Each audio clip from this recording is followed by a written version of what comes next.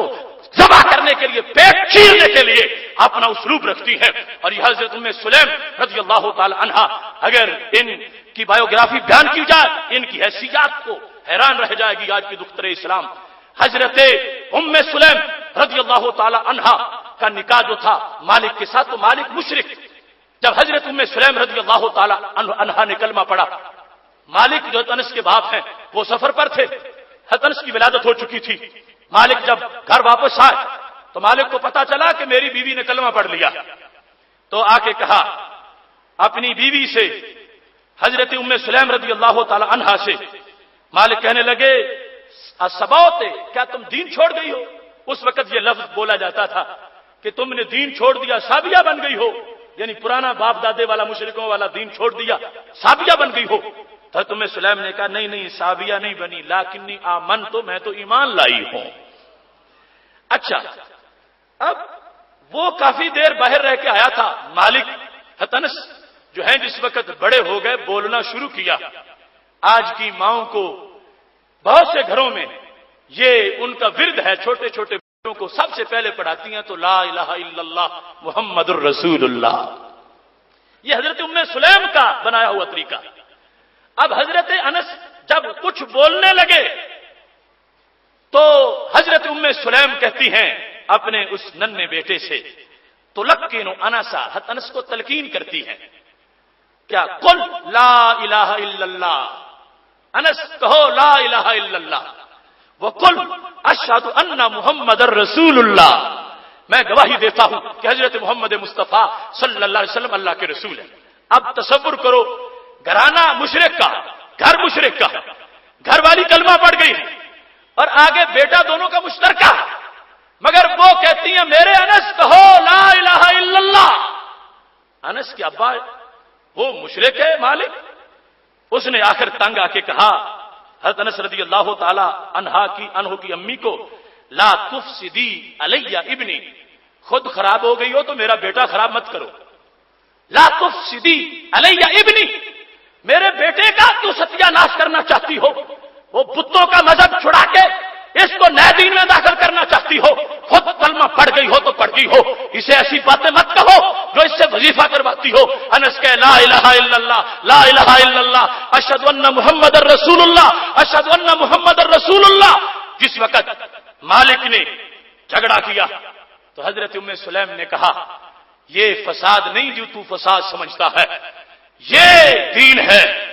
جو دین آگے پوری دنیا پہ چھانے والا ہے۔ حضرت ام سلیم رضی اللہ تعالی عنہا اور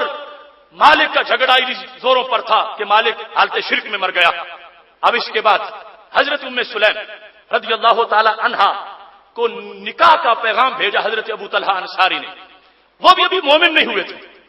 ابو طلحہ انصاری اپنے مدینہ شریف کا بہت بڑا انصاری چودھری، یعنی وہ مسجد نبوی شریف کے ساتھ جو پہلا باغ تھا،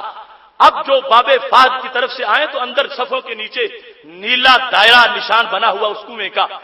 پہلا فرنٹ پر جو باغ تھا سب سے بڑا وہ حضرت ابو طلحہ انصاری کا تھا مدینہ شریف میں۔ حضرت ابو طلحہ نے پیغام بھیج دیا اور بھی حالت کفر میں تھے حضرت ام سلیم کو کہ میں آپ سے شادی کرنا چاہتا ہوں۔ تو حضرت ام سلیم نے کہا میری ایک شرط ہے اور وہی میرا حقمار ہے، اس کے سوا کوئی نہ مانگوں گی نہ کوئی شرط ہے۔ تو حضرت ابو طلحہ نے کہا وہ کیا حقمار چاہتی ہو، کتنے باغات، کتنا سونا؟ کہنے لگی لا الہ الا اللہ محمد الرسول اللہ، یہ میرا حقمار ہے، یہ چاہتی ہے تم کلمہ پڑھ جاؤ اور میں آپ سے شادی کر لوں گی۔ یعنی یہ معیار تھے ان خواتین کے اور یہ انداز تھا، اور اس انداز میں وہ آگے بڑی ہیں۔ رب ذوالجلال نے ان کو قدم قدم پر عظمتیں عطا فرمائی ہیں۔ حضرت ابو طلحہ انصاری نے جب یہ جملہ سنا 1 منٹ بھی نہیں لگنے دیا، کہنے لگے جو تیرا رب وہی میرا رب، جو تیرے نبی وہی میرے نبی، میں گواہی دیتا ہوں اشہد ان لا الہ الا اللہ واشہد ان محمد الرسول اللہ صلی اللہ علیہ وسلم۔ تو محتشم سامعین حضرات، یہ تھوڑا سا انٹروڈکشن اس موضوع کا، اسلام کی اپنی بیٹیوں سے گفتگو۔ ابھی جو خاکہ رکھا تھا وہ پورا بھرا نہیں گیا، حالت مرگ ہو یا حالت خوشی یا جیسے بھی حالات ہوں، اسی میں اسلام کے خاص نصاب ہیں۔ اگر اس پر کوئی دختر اسلام قائم نہیں رہتی تو اس کے لیے سخت وعید ہے، یہاں تک کہ نبی علیہ الصلوۃ والسلام نے ارشاد فرما دیا وَالنَّاحِيَةُ إِذَا لَمْ تَتُبْ قَبْلَ مَوْتِهَا، جو عورت بین کرتی ہو اور مرنے سے پہلے پہلے توبہ نہ کرے، فرمایا وہ مر جائے گی، علیہا سربال من کتران، تو تارکول کی زرہ اس کو پہنا دی جائے گی اور اس کو لباس پورا اور خارش کی زرہ پہنا دی جائے گی عذاب کے لیے کہ اس نے وقت مرگ میں شریعت مطہرہ کا خیال کیوں نہیں رکھا۔ اور شادی کے وہ مستقل احکام ہیں، ان کا انشاءاللہ پھر کبھی مستقل موضوع رکھیں گے، کیونکہ اتنا بڑا عمل ہے شادی کی تقریب میں کسی خاتون کا پردے میں جا کر شریعت مطہرہ کے مطابق واپس آنا۔ بخاری شریف میں ہے جب نبی علیہ السلام نے دیکھا کہ کچھ عورتیں اور بچے ایک شادی سے شرکت کر کے واپس آ رہے ہیں، فقام ممتنا، نبی علیہ السلام جلدی سے کھڑے ہو گئے ان کے راستے میں کہ شادی سے یہ عورتیں شرکت کر کے آ رہی ہیں اور یہ بچے شادی سے ہو کے شرکت کر کے آ رہے ہیں۔ کیا فرمایا انتم من احب الخلق الیہ، اس وقت پورے روئے زمین پر جتنا مجھے تم سے پیار ہے اتنا کسی اور سے پیار نہیں ہے۔ آخر وہ کتنا بڑا عمل ہے کہ جس پر نبی علیہ السلام نے یہ لفظ بول دیے کہ جتنا تمہارا عمل مجھے پسند آیا ہے یہ کام جو شادی سے ہو کے نکاح مسنون میں شرکت کر کے آ رہی ہو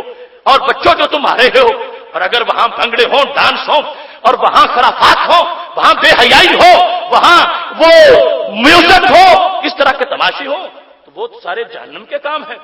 نبی علیہ السلام نے یہ کہہ کہ انتم من احب الخلق الیہ، یہ واضح کیا کہ ایک اسلام کی بیٹی کو شادی میں جاتے وقت سوچنا چاہیے کہ وہ ثواب کمانے جا رہی ہے، گناہ لینے نہیں جا رہی، پھر اس کو پتا چلے گا کہ میں نے شادی کے مراحل کو کس انداز میں پورا کرنا ہے۔ میری دعا ہے رب ذوالجلال ہمیں اس بیان کیے ہوئے پر عمل کرنے کی توفیق عطا فرمائے۔ وآخر دعوانا ان الحمد للہ رب العالمین۔